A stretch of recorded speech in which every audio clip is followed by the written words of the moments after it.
One thing that came to mind now was that we're having more and more relationships with ourselves in our own heads than our parents and forefathers used to with actual people. Say what you want about family and marriage. And again, I've never been the kind of person that wanted that in my life. But when you look at our grandparents and our forefathers, the parts of their psychology that they may have found it easier, the more we become individual and isolated, being locked up in four walls and not having contact with other people, isolating ourselves socially, having virtual friends, not real friends, having less relationships, as I mentioned in the last video, having less skin contact with another person, less face-to-face discussions.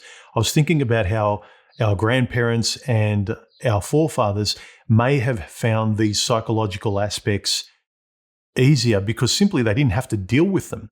Right now, a lot of us in our pursuit of freedom are living with our own thoughts, the voice in our heads, which unless you're interested in philosophy and thinking, can really be a struggle.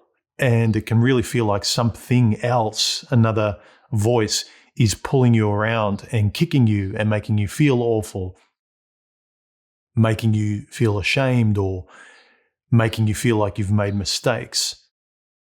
If you're more philosophically inclined, these challenges tend to be easier to navigate because they're interesting mental puzzles.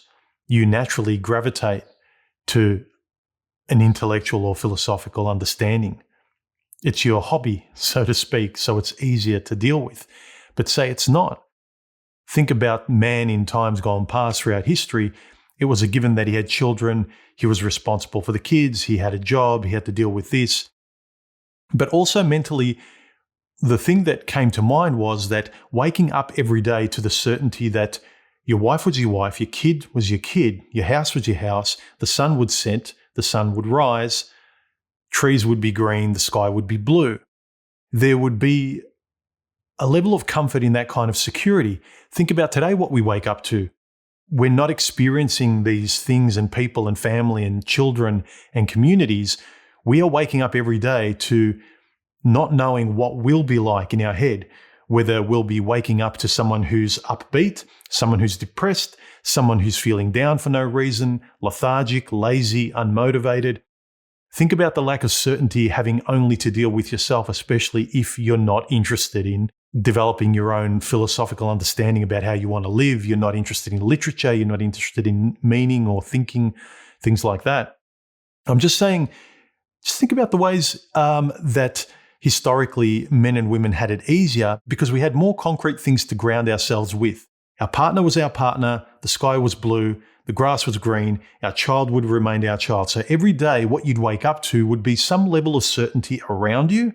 And then, once you dealt with what you needed to deal with in life, gathering the firewood, doing all these things, basically, there was a lot of foundations surrounding you. Compared to today, I think psychologically, the foundations are very weak with us, especially because of the physical foundations around us, our relationships with people, our jobs. There is very little we can count on as staying what they are. About the only thing we can count on is that the sun will rise and the sun will set. But aside from that, there's so much that's not a given anymore. There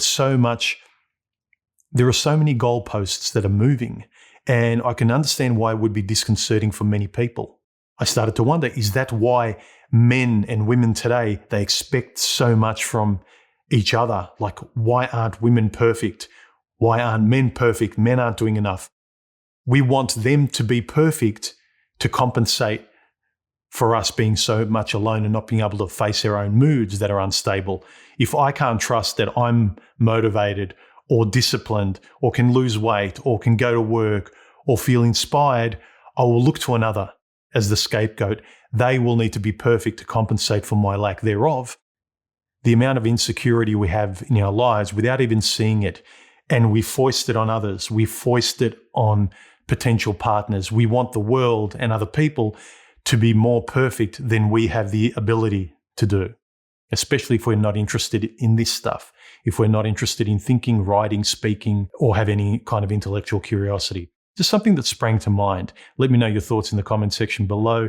Hit the bell icon, hit subscribe, please. It helps YouTube share my videos around. Share my videos around on your social media. That helps too. Hit the thumbs up if you like this video, thumbs down if you didn't.